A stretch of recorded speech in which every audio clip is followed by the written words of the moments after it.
There are some like cars that I personally have never seen on there.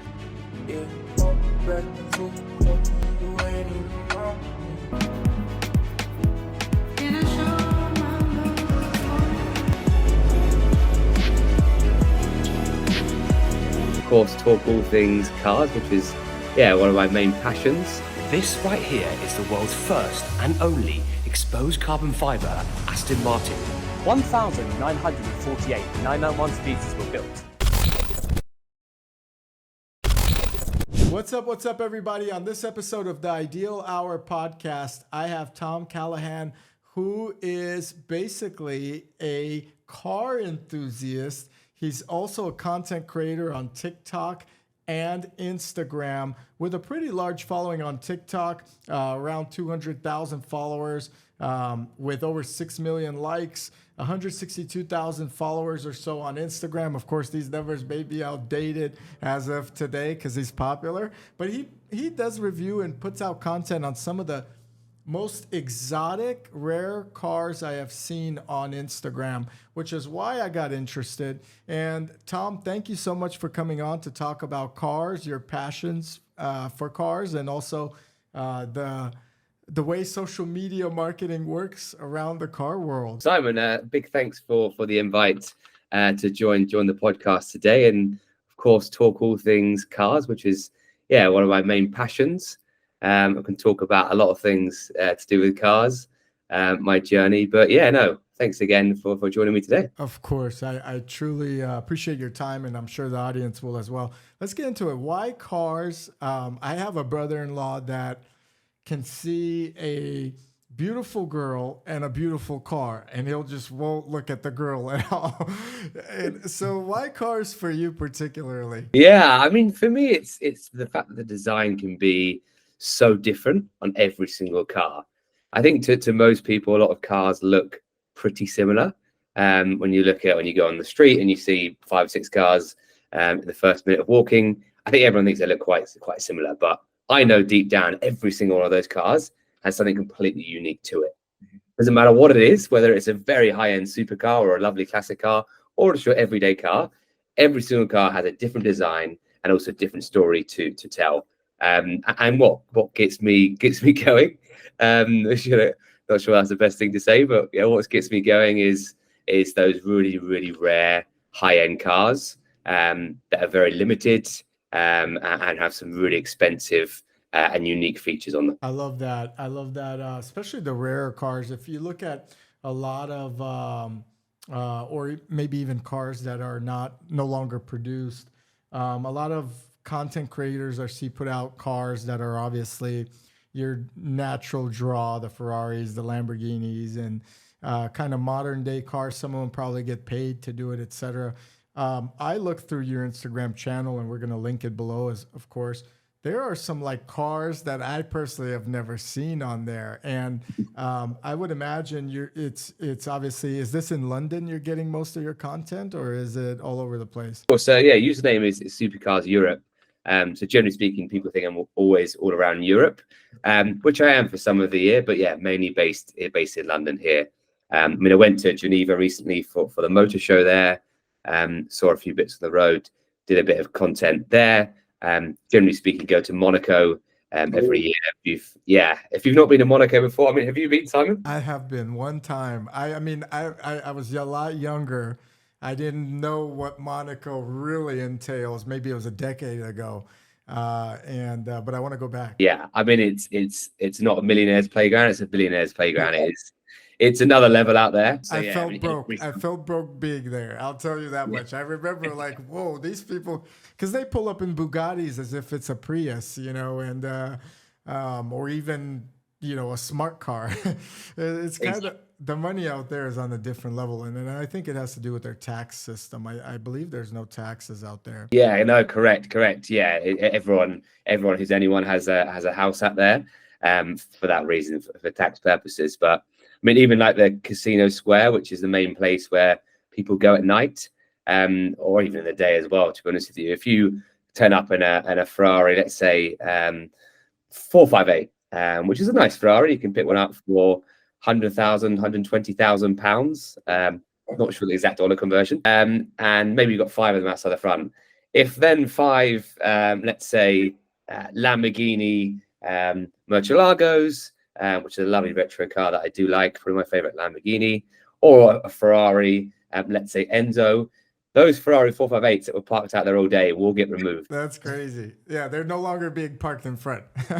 Exactly. I've been to a few car shows as well, and there are guys that get the older 458s and some of the cars that are obviously no longer in production, but they're not considered classics yet, right? But I think it's a great way to get into the exotic car scene, is to have a car that is respectable, is affordable in some regard, and you're still mingling among the other Enzo owners and so forth. But there are levels to the game, just like there are yachts, correct? Exactly. There's always someone that has got something that's rarer than your car, or has got a better story to tell. And that's what I love about it, right? You can turn up to these meets, as you mentioned then, Simon. It could be, I've got a classic. It's a Fiat 500 from 1970. But it's actually, it's got the Abarth conversions in it, so it's quite unique. But I can rock up to a meet with other enthusiasts like that. And again, every car has some minor details that are different.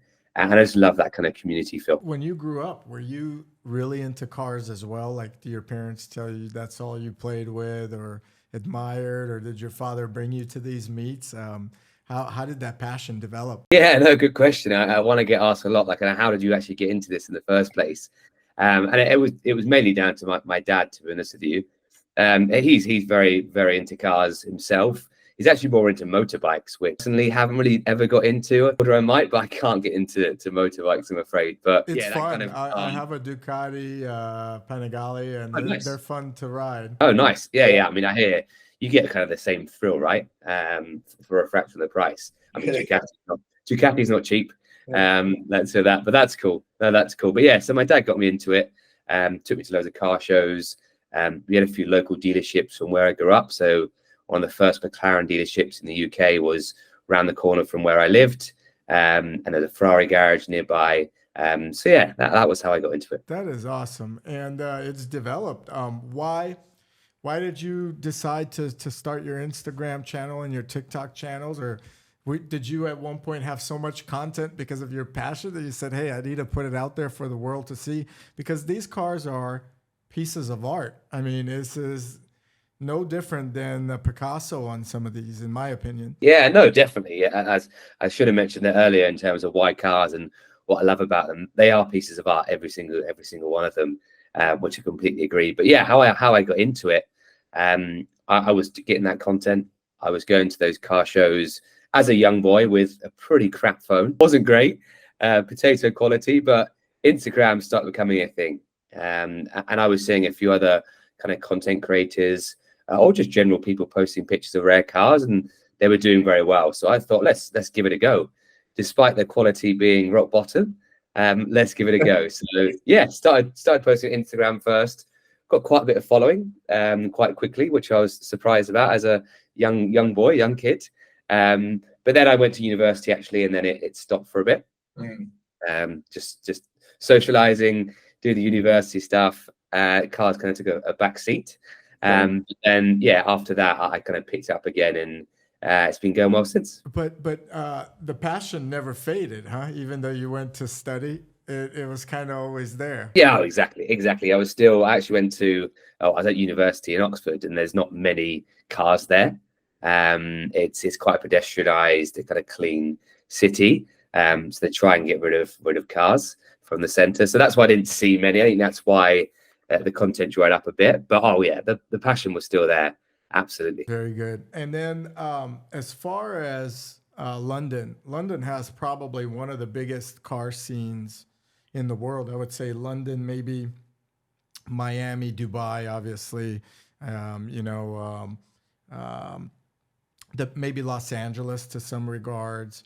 But how would you describe the London car scene for those that never been to London or have been to a Cars and Coffee, but not in London particularly? Yeah, I mean, London is yeah. I mean, I've lived here lived in central London now for nearly 4 years.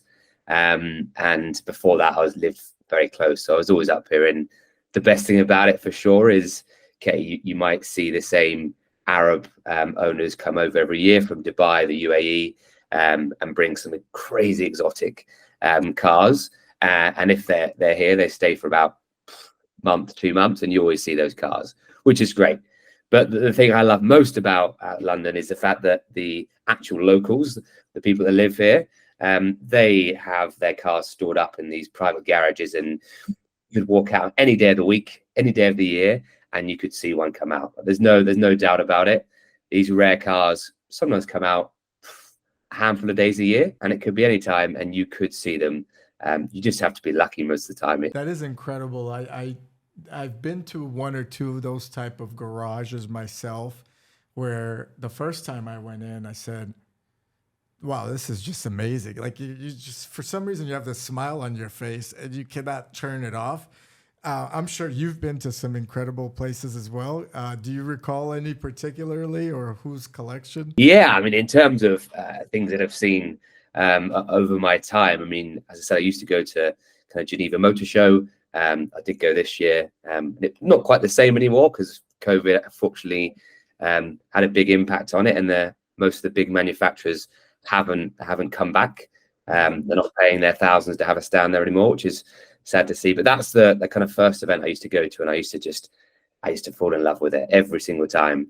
And then another place which was near where I grew up, it's called Superventura. And that's a showroom which is full of hypercars. It's full of Pagani Zondas. I've seen many Koenigseggs in there. They're actually now the official UK supplier of Koenigseggs. So we're talking that level of cars, P1 GTR, so a track car that's been converted to a road. It's just nuts in there. So that was probably a place when I was younger. I used to walk in and just go, wow, insane. But now I'm it sounds bad, but I'm blessed. And I see so many now every single day in London that I'm kind of numb to seeing nice-ish cars. Still, the ultra rare stuff does a lot for me. I mean, just for example, today I saw an Aston Martin Valkyrie and real gold details throughout, which was incredible there where it was. So I went to go and see that at a hotel in Belgravia in London. And then as I got there, there was a LaFerrari parked next to it. To be there. So that just sums up London for you. I love that. I love that. I have a little die cast of the LaFerrari here in our office just to have it look at maybe one day. Do you ever dream? I know, like, for example, 𝐶𝐲 did the same kind of thing as you did, and then ultimately got his own garage going. Is that your like end goal or your future goals, to have a little car collection of your own? Yeah, absolutely. There's a few bits I'm kind of toying with in my mind right now where I go next. So I've actually got my little classic car, which is great for the weekend in London. Going outside of London on motorways, absolutely not. I've actually just recently bought, as in literally a week ago, an Aston Martin Vanquish S, kind of supercar or any car of that kind. And I love that era of cars, the 2000s. This is 2005, but yeah, so I'm definitely looking to build on that and build my own dream garage. What do you recommend for someone maybe trying to start in the collection of supercars or hypercars? Do you recommend they go and get a used car? And what advice would you give to someone? Because those cars are not, one, to lease them is very expensive, especially with the rates now today. I think it's not worth it personally. But two, also the insurances, and then also the storage and the maintenance, right? Because if you're buying a much older car, potentially, there could be some problems that you don't see in there. And a 2005 for a low mileage car is not really potentially necessarily a problem. But what's your advice on that, given the fact that you just bought one? I mean, it depends on the era, right? And also the mileage on the car. If you're looking at a car that's earlier than 2010, or sort of, should I say, later than 2010, and it's got a kind of 30, 40, 50,000 mileage on the clock, you've got to kind of expect that things can go wrong. I mean, when I bought my car, my classic, it's about this time last year. It's 1970, right? And it's part of that journey for me. And I know things are going to go wrong with it. I know I was getting it at a good price, but I like that journey with it. If I needed the car every single day and relied on it, then it would be a problem. And touch wood, I've not actually had many problems with it yet. I say that's actually in the garage right now. But yeah, it's part of the journey. If you're buying a nice classic car, that's going to happen. So make sure it's not your daily car. But in terms of the kind of value of cars as well, it's always worth looking at on the market and constantly keeping an eye on it. And there's actually going to plug someone. I don't actually know the guy who runs it, but it's a newish page on Instagram called the Classic Valuer. I think we're getting that right. And he is really, really informative in terms of the prices of classics. Some classics you can get for under £10,000. So yeah, if you don't follow the Classic Valuer, maybe double check that's right after. But that's a good page to follow. Oh, great. Thank you for that. I'll check it out myself as well, and we'll look it up and make sure we link it. In terms of your favorite cars, you dropped some big names earlier. You had the P1 GTR, which is a gorgeous car I saw in person. Obviously, I saw P1. One time, the all carbon by Manny Koshman. He owns one. I've seen his in person. He has some other beautiful, obviously, big collection of cars. But what is your favorite brand? Is it McLaren? Is it Lamborghini? Is it Ferrari? You probably get this question a lot. And I'm sure a lot of people that are into exotics get that question. 𝐶𝐚𝐫 probably makes the fastest car, I think, right now. So what is your kind of, if you could pick one or two or three brands yourself, what would you do? It's another good question. As you said, I've definitely been asked before. And if you asked me this 10 years ago, I probably would have said Lamborghini and McLaren were my favorite brands. But to this day now, I'm 27 now, and I personally have changed in terms of my car taste. I still appreciate Lamborghini and McLaren, but for me, Ferrari is the number one brand by far. Why? I understand. To me, Lamborghini's kind of that young bull, aggressive. You're going out at night and you got a beautiful date, whatever, the Batman scene, he pulls out of an Aventador or whatever. For you, what's the difference and why now Ferrari? Yeah, I mean, as you said then, Lamborghini is more that you add bits to it, you tune it up, you wrap it in a bright color. This is not every single Lamborghini owner, but that is a stereotype, and that's just something that I have in my head. There's nothing wrong with them at all. But for me, Ferrari is just that bit classier, and the actual design of them as well. You see the Lamborghini, it's more, it's lower, it's wider, it's a bit more aggressive. Whereas Ferrari, they just get it right. The design is, it's not aggressive, but it's just right for me. The curves on the cars, yeah, that's it for me. I agree. If for the motorbike fans out there listening, if you put this out on your podcast. For me, the Lamborghini is like a V2 or a twin Panigale, where it's aggressive and torquey and screaming, and then the refined version, which is their 4-cylinder, the V4 they released, Panigale. That's such a smooth, refined ride, in my opinion. I agree with you. I used to love the Lamborghinis, the Huracans, the Aventadors. I mean, there's so many great models that they've released. And as I got older myself too, I started appreciating the elegance, or maybe the peace behind the throttle that Ferrari brands so well. And the culture, the sophistication, it's amazing what they could do with marketing. And the final product as well. What's some of your favorite Ferraris that you've seen, or that you would say, if there are no limits, what Ferraris would be in your dream garage? In growing up, for me, it was the Enzo, always the Enzo. That was kind of my poster car. It was the car at the time. And to this day, I still love it. The design is so unique. It's aged a little bit, but it still stands out from everything else that's out there. So Enzo's well up there.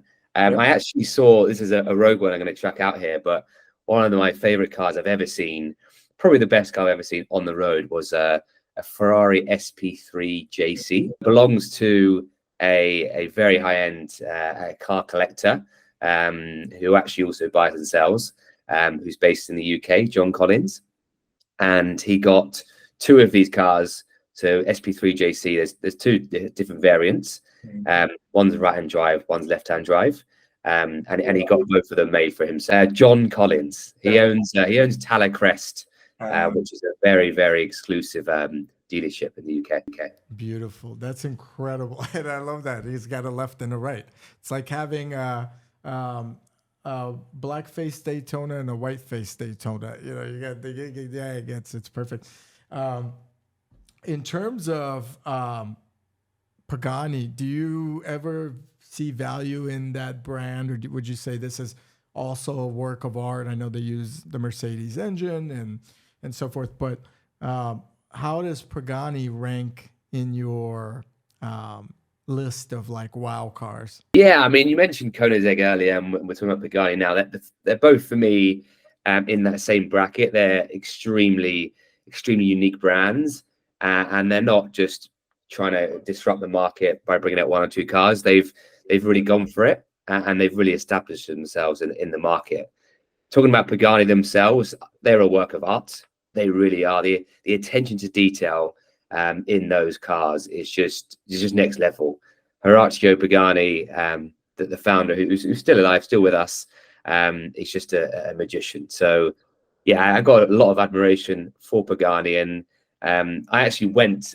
This is quite a frustrating story. I was in Tuscany last summer. Everyone's always told me go to the Pagani Museum in Italy, which it's near Bologna. Anyway, I was in the area, thought, love this. I'm going to go in. Got there and they closed. I was in the mood for the rest of the day, I'd say. So, yeah. But if you're in that area, did you get to revisit or no? That was it. No. So we were staying actually quite far away, but we did a little day trip up that area to see a few of the places. So, yeah, never went back. But if you're in the area, make sure you go, because it is. As I've seen pictures and I've heard, it is incredible. You know, I need to do that. I gotta when I make it out to Europe again, I have to visit some of these factories and some of these museums, because there's some incredible museums out there in Europe. I mean, the BMW museum, even just the development of BMWs, I seen recently. A friend went, is incredible. And you know, then you go to the exotic, more rare side, and the history and everything is fantastic. You also Tom runs a podcast of his own. At first, I misread it, and thank God I didn't say it. I get the spin, but it's called Shifts and Giggles. Tell me a little bit about that and what inspired you to start your own podcast there as well. Thanks for bringing that up. We've actually only recorded one intro episode so far. We're actually recording the first full episode tomorrow. So I always had the desire to start my own podcast. I mean, I generally focus on Instagram and TikTok, so short form videos. I do occasional YouTube as well. But I want to set up a platform or a channel where I can talk more kind of conversational wise, because you're quite limited in those kind of 60-second, 90-second reels or TikToks. So yeah, that's why I set it up. And I always thought I want to do it with someone else as well. And then yeah, it kind of just fell into place with my friend Max. So yeah, we're actually doing it in car locations. So we're recording it either in cars. So we did the first episode in my classic car, which was very tight throughout. GoPro, that kind of setup. But yeah, no, all good. And then tomorrow we're doing it in actually Lotus's, my local Lotus showroom. So yeah, quite a cool idea. Actually, a very good concept. Very interesting to go and do the podcast at some of these garages or showrooms or museums or whatever. And I think that, you know, long-term content, especially if you interview the right person, not only will be fun for you, but everybody loves talking about their car, right? So you're going to get some good stuff out of it. Tell me about advantages, and obviously you're successful on TikTok and Instagram, and disadvantages of short-form content. Because that was your main focus. And how do you create engaging short form content even though oftentimes cars sell themselves. But, you know, I noticed, for example, if you're a woman, you get more attention if you're, you know, which is true. But what in your mind has worked with short form content? And I was actually quite fortunate to start my TikTok channel before it kind of blew up as an application just before COVID. So I got in at quite an early time, and I was finding even posting anything to do with cars was actually getting loads of reach. But it's completely changed since then. Of course, it's very saturated now, and there's a lot of other content creators out there on there. And the same with Reels. When Instagram first introduced Reels, I got in there very early, and of course, they wanted to compete with TikTok. So they were really pushing Instagram Reels. If you were one of those creators that was posting them early on, again, they were pushing out and sharing them. You were promoted more at that time. Exactly that, yeah. But again, it's saturated now, and for me, it's what's really important is to really capture someone in the first 2 or 3 seconds, make or break to a successful short, reel or TikTok. That first 2 or 3 seconds is vital. People scroll. I don't know the exact statistic. People scroll their feeds now. Like, so what do you tell them? Don't scroll. Look at this LaFerrari. Is that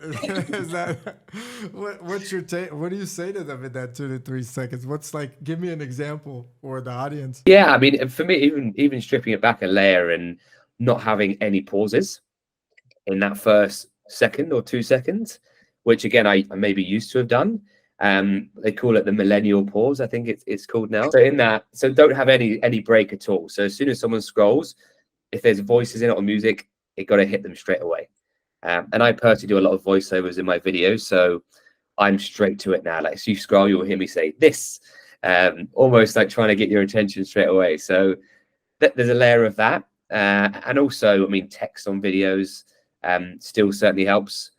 So putting a catching or catchy title. Of course, you have the caption below as well, but really stand out and do something creative there as well. I love that. I love that.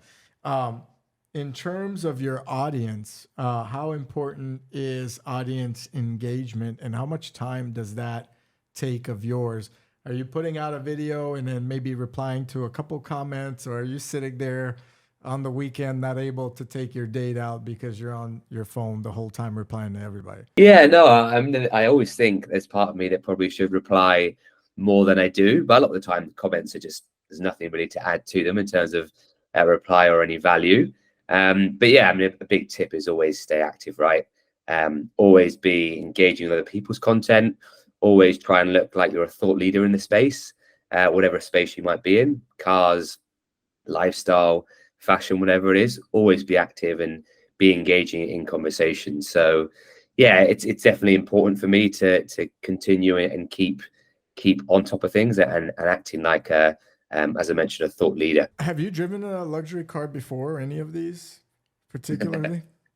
I mean, yeah. I'm sure someone said, hey, step on it, or what? Yeah, I've actually, so I get a lot of press cars, mainly from UK-based car brands, but also elsewhere in the world as well. And majority of them these days are electric. We could talk about that. What is your thoughts? I mean, you know, for me, I'll be honest with you, if I'm paying $250,000, right?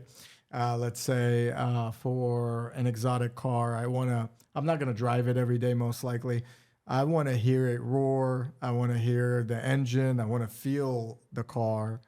I want to take it into a turn and make sure I'm confident with it. When you get these electric cars, and not to, you know, say they don't have a marketplace, I think they do. But at one point, about a year ago, all these luxury manufacturers start saying, we're gonna do away with engine cars by this year. By that year, I think Lamborghini was one of those companies that mentioned it. I think McLaren was one that was a front runner for it, from what I remember.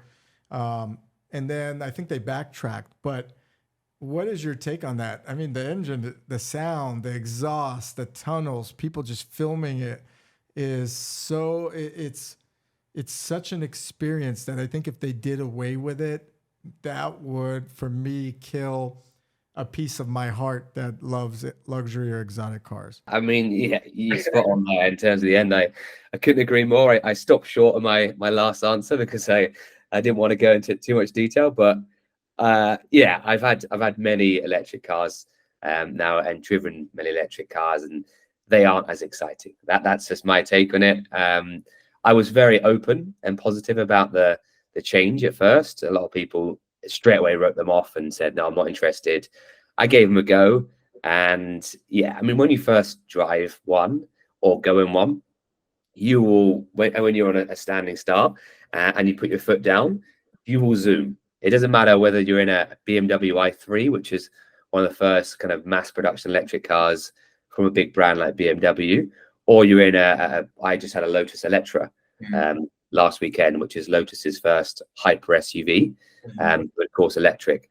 Both of them, when you put your foot down off the mark, you'll fly back. That electric torque absolutely flies you off the start. So once you actually in one for the first time or drive one, you will enjoy that because it's a new sensation. It's like having a supercar, and you're used to that. This is not much excitement in them. I mean, the Lotus I had was a 600 horsepower version, so pretty chunky and meaty for a car of that size. But yeah, again, it's a great car. Of course, they differ in terms of the interior. So the Lotus I had was very luxurious. Some really cool bits of tech on these electric cars as well. But to drive, there's just, yeah, I struggle to get anywhere near as much excitement as I do on a petrol or a diesel car. I agree 100%. They feel a little soulless. Loud pipes save lives on motorbikes. It's just doesn't feel, that gear shift sound. It's incredible. I would hate to see it diminish. I think if they could combine both, obviously, right? Ferrari has the SP90, I believe, the SP90, or is it the SF90? SF90, excuse me, mental lapse. The SF90, it has the electric motor in it, which allows it to really get off the start a little bit faster.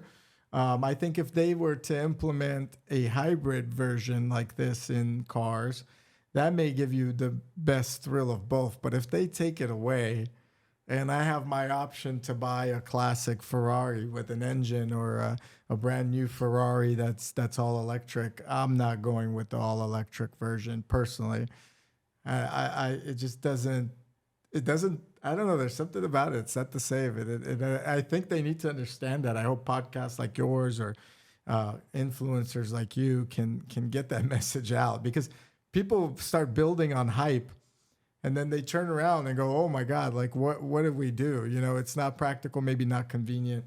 And again, there's a marketplace for it. But imagine a Formula One race, and then I think they already have something similar where it's all electric. I'm not buying my tickets to that event personally. Yeah, no, you're right. They got Formula E, which is gaining a bit of traction, and people thought it would, but people did think it'd be a lot bigger than it is now. As you said, it's silent. They're like, zzz. It's just not the same. It's just not the same. And what I find interesting about the electric cars as well, of course, it's looking to be a more sustainable future, of course, but the batteries used in these cars, especially the ones right now, which have a low kind of mileage range, of course, over time they kind of run out and they die down. You can't recycle these things, so that they're building up as well. And is it really the most sustainable? The energy they take to drive. I mean, I had a Tesla Model X myself, and our bill went through the roof charging it, and I was like, well, how much would I be saving in gas versus charging this and so forth? And there are estimates, but sustainable, like how do they mine all the materials for it? Where are you getting the energy? It's still coal power or nuclear power to produce it, to energize it. And then, if everyone had one, what would happen in the power outage?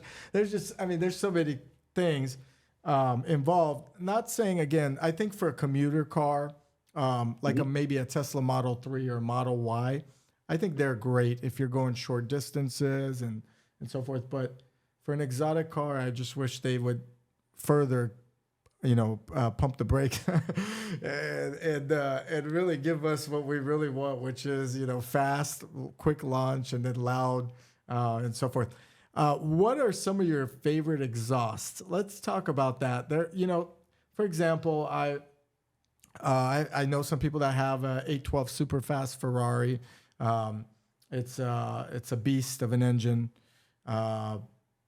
Stock, it sounds, in my opinion, very underwhelming, and that's personal opinion for a V12. Then you put on an exhaust on it like a Novatec or there's different ones out there. There's Larini, you name it. What are some of your favorites, and do you recommend someone alter such a beautiful piece of art, so to speak, to make it sound louder? I mean, for me, as you said, if it's in something like an 812, which I agree is slightly underwhelming when you get one just as stock, of course, still sounds good, but you've got a big engine under there. You want it to be a little bit louder. And that's actually a car, as you said then, it's actually commonly seen Novatec upgrade on it. My friend Matt, sure you won't mind mentioning his name, just got an 812 GTS, really green. It's called Verde Metallic with a cream stripe down it. Very unique, tailor-made. And he's just added a Novatec exhaust to it. And it is outrageously loud. Okay, too loud. Yeah, I would actually say that's almost verging on too loud. It's like an F1 car, and he's only going at 20 miles per hour in London. That's mental. But that Novatec is the one I hear the most around here, and I do. People that own them, that have them, love them. So Novatec is one. One actually quite interesting. They do it for modern cars as well. But my other friend that I've driven it a few times and been in it many times, he's got a black Testarossa. My friend Peter, and that's actually got Capristo exhaust on it. So interesting that a car of that age has got an upgraded exhaust on it. If you told me that, I'd be like, no, don't touch a car like that. Don't upgrade it. But honestly, it puts the car on another level. It's not too loud. It's just right. So Capristo is great, and mainly for kind of classics, maybe. Also, with my friends, we were cruising around London on Sunday, and I was in my own classic, and he was in a F355 Berlinetta. Nice Ferrari, really nice Ferrari in a blue color. But that also had Capristo exhaust on it. And again, it wasn't too loud. It wasn't underwhelming. It was just on point. And again, that's kind of retro Ferrari. So Capristo is probably my favorite exhaust, I'd say. For Ferraris, or do they make them for all brands? Yeah, I'm not 100% sure. I think I'm pretty sure I've seen a Lamborghini with Capristo exhaust on before. But yeah, that's probably my favorite on Ferraris. Then Novatec kind of across all. One of my first Lamborghini Aventadors I fell in love with in London was when I was a bit younger, a light kind of bluish color, and that had the full Novatec kit on it and exhaust, and that thing was loud. I still occasionally see it around, and it's changed ownership now. So yeah, Capristo and Novatec are probably my favorite too. Wow, I love that. Yeah, they sound great. They are a bit loud. I mean, depends where you go and at what time you drive them. You definitely want to have a warehouse, in my opinion, to pull it out of, right? You don't want a next door neighbor going, oh, it's him again. I don't understand why a company like that wouldn't put maybe flaps on it that are remote controlled as well, just to give you a little bit more of a subtle, engine start and a little, tune it down a bit. I think that would be a great addition to some of these exhausts that are loud. And when we say loud, I mean, you could hear that car like 3 blocks away easily, right?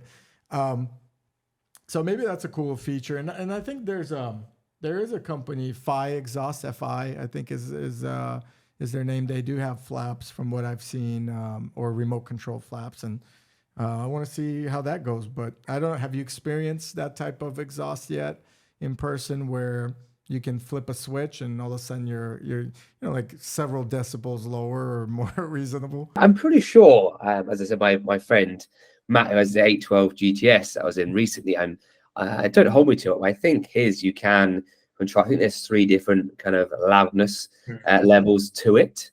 But no, you're right. There's definitely a way to do that. Most of these car modifications these days, you can control using your mobile phone. Great, kind of the advancement in tech.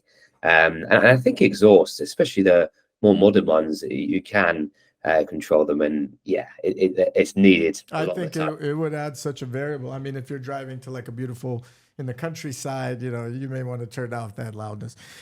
Let's talk a little bit about you and kind of you've seen all types of crazy cars. If say you won the lottery today, what is going to be the first car you buy? My ultimate car. Again, this has changed. 10 years ago, it was a McLaren P1 GTR, so a road legal version, which I still absolutely love. There's a company in the UK called Lansante, not sure you heard of them. They do the conversions now, and they're just incredible. Some of the specs I've seen. But so that's probably my in terms of modern supercars or mega cars. That would be my number one. But my overall number one car is a Mercedes 300 SL Gullwing. Love that car. It's the most beautiful car. Yeah, the Gullwing doors. I love the Roadster version as well, but the Gullwing doors. That car's stunning, and it's got like this level of sophistication. I think it's probably one of the most perfect cars. It could be used anywhere. But it's an expensive car. I think it's several $1 million, right? What's the price tag on it? 2-3 million easy or what? Yeah, exactly. I mean, they've shot up in rare cars in the last 5-10 years, but yeah, that you're looking at around the £2 million mark these days for them. And we'll put a picture up of all these cars, including the Gullwing, so the audience could see it. But every time I see that car when I'm scrolling, it's like that, what you said earlier, you try to catch the attention in the first 2-3 seconds. For some reason, I stop. I go, wow, that's just stunning, right? and then I move on. And it's not the fastest car. I've never driven it. I'm not sure if you have. I'm not sure if it drives as well as some of the latest technology. But just the look of that car is it's a jaw dropping. It is in that category. So that's a great pick. What if you could take a road trip, you know, around all those mountains you guys have, or these hillside roads or whatever in the countryside? Where would you go, and which car would you take on a nice, beautiful road trip? And I'm pretty sure a Novatec exhaust won't be on that car. No. You can't do long journeys with a loud exhaust. Quickly, I was going to mention earlier on the electric car conversation is I had a Bath, the new one, brand new one, electric summer, and I decided to go on a road trip, which has a small battery and a small car, which was stupid of me. I don't know what the infrastructure is like in the US, but the infrastructure outside of London in the UK is not there yet, and it was frustrating. But the reason I bring this up is it has an exhaust on it, even though it's electric. Then part of me, when I was on the motorway and actually put my foot down, I enjoyed it. But then after I've had it for 4 or 5 days, you just want it to shut up. It's just so synthetic. It sounds like a video game. But yeah, that's just going back to that conversation and road trips. I've seen people on Instagram do the same thing with their Teslas, because Tesla's huge out here. And you know, it's getting big, I'm sure, in Europe as well with the Gigafactory and everything. But people put it on and it just doesn't.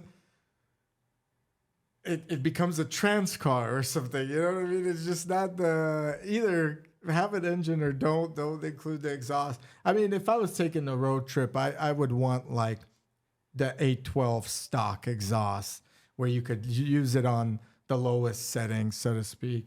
Because I've had even a Range Rover and I put supercharged Range Rover.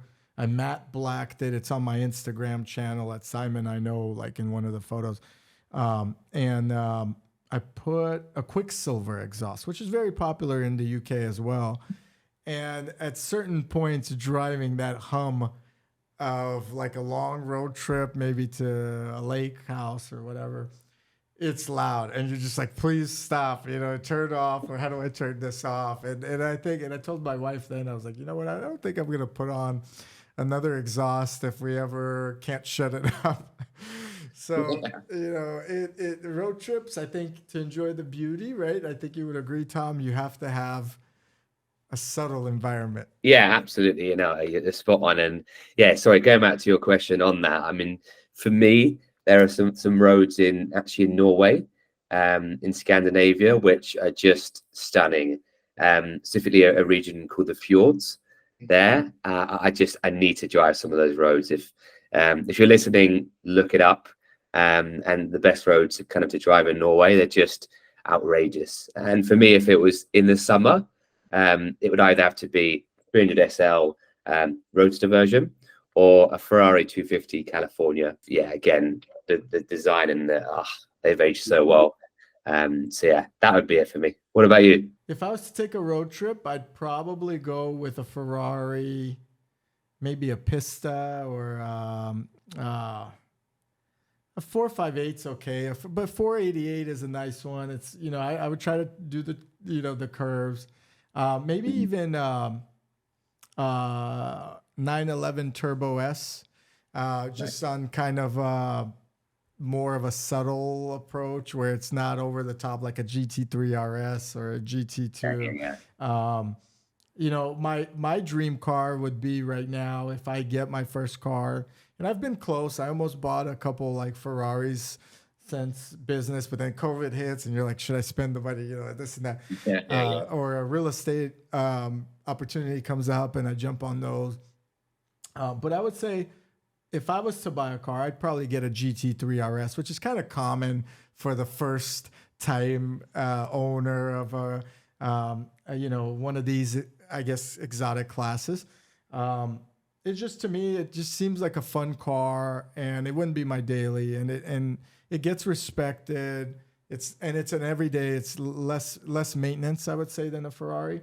But if I could get a Ferrari, I'd probably go with 488, a 458. F8 nice. Is nice. If I could go classic and my dream Ferrari, I'd go with the LaFerrari. I know the Enzo tops it. F40s are nice, but I would definitely go with the LaFerrari. I think it combines enough modern tech into it. I'm also at the point where I'm like, if I was to personally buy an exotic car, I would want it to have like Apple CarPlay. It doesn't need to be a full TV in front like some of these cars are coming out, but a nice Apple CarPlay plug-in kind of incorporates you into the modern world while maintaining that old feel of like a real car, right? Yeah. And I think as long as you could get to that level in a car, I wouldn't even mind owning an older car, not even the collector history cars. But for me, like my first car could be with an Apple CarPlay, and I would enjoy it just as much because I still would use it. I don't care about all the gear and tech in the front. Yeah, no, it's actually an interesting point that, because again, if you told me 5-10 years ago that, hey, I've got a classic car and I'm putting Apple CarPlay in it, I would say, what are you doing? I just wouldn't get on board with it. But then my friend, who's got, again, he's got 911, I can't remember which variant it is, but it's kind of champagne colored, 1990s ish. But he actually put CarPlay in it recently, and it is the smallest screen. All the old classic look to it, all the old feel. He's not taken everything out, replaced it. It's got the smallest screen, like the size of a GoPro, that has CarPlay on it, and I think that is very, very cool. And I'm sure there's some other people that have been doing that out there as well, but that is very cool to me. Yeah, and most of these cars, I think since like 2014, maybe a little bit earlier, CarPlay has become somewhat of a norm in some of these cars now. So I think the future generation's just lucky. They could buy a car, keep it all stock, and be able to plug in, and the software updates itself, and you got enough, right? It's not a Tesla TV in front, but I think that's a great opportunity for any car owner. The classic cassette for me, like if you're buying an older, car out there with a CD player, the cassette, it's like too old for me. I don't know. I just, no one makes CDs anymore, and there's a story behind it. I'm sure if you brought a kid into the car from today's generation, you'd be like, "What is this?" And you got to explain it to them. But I would love, that's why I was asking you earlier. I was like, what older, like buying a used Ferrari or used Lamborghini, what are the good years? And I think the advice I would give someone is check out, the CarPlay feature, check out the costs, obviously weigh them out and so forth. Let's talk a little bit more as we wrap up here about classics and new technology. You seem to enjoy more of the classic edge, the true development of it, where you're not assisted. You're really just able to enjoy the car. To you, what is the difference, and what type of persona do you see when you're taking pictures of someone's cars? Like, who is the typical new age Ferrari driver and who's the classic guy? And describe those two people to me. Yeah, good question. And it's probably, as you'd imagine, in the classics, you've generally got kind of 40 years old plus, stylish people, probably had the car for 5, 10, 15, 20 years, maybe always been in the family. And again, they just love that car and wouldn't sell it for anything. That's typically what we see in these very high-end classics. And yeah, the supercar scene, of course, my page is around supercars, and don't know, I still love some supercars. The 812 Competizione, the new Ferrari limited edition, that car does something to me, done such a good job with that. But generally speaking, it's a slightly younger age in these supercars. But again, it's that journey. I said I was 10 years ago more only into supercars. Classics did nothing for me. Whereas now I'm kind of seeing a balance between, I love half supercars, but also classics just draw my attention more. I think it's that obviously there's a longer period of time where they've come from war kind of vehicles, and throughout the years, it's just the evolution is crazy to see. And again, some of the designs and the details, even 40, 50 years ago, just so admirable. So yeah, that's the answer to that one. I agree 100%. I think you nailed it. It's the sophistication, the enjoyment, the love for the development of it, right? Where we were before. And I think as you get older, you start looking back at history, even just with things that developed us as humans to this day. And then the car trajectory is just so joyful to see. I have a funny question for you as well. You might be interested in this one. You got an hour ride in any car that you want. We've already heard the Mercedes Gullwing or some of the other ones you mentioned. But who would you take as your co-pilot? And you got 1 hour to be with this person to pick their brain. It's a very, very good question. I mean, there's a number of kind of big time celebrities that come into mind. But in terms of just driving for an hour, it's going to sound cliche, but in the car world, Jeremy Clarkson's always been a bit controversial character these days. But an hour in a car that him and I both love, whether it be that 250 California, Mercedes 300 SL Gullwing, an F1 car. I'd always love to go an F1 car, but I got to drive that myself, so that might be a challenge. But if you, in an ideal world, let's put 2 seats in an F1 car, me, Jeremy Clarkson, the ability to speak to each other, that would be very, very funny. That's cool, man.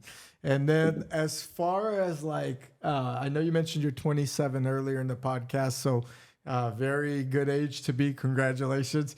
As far as going back to in time and seeing your younger self, what would you tell yourself as advice for your development, or anything that you want to share with yourself? Yeah, certainly. I mean, advice to myself back then, and advice to anyone else right now out there that's listening or watching this, in terms of how to grow a following, or how to kind of get good at something. For me, it's be consistent. Be consistent at what you do. Things don't happen overnight. Things don't happen in the first few months. Stick at it. But with that, be authentic as well. Be yourself. Don't try and sell yourself as something that you're not actually interested or passionate in, because people will read that straight away, right? And it's very easy to see, and you just won't build anything from there.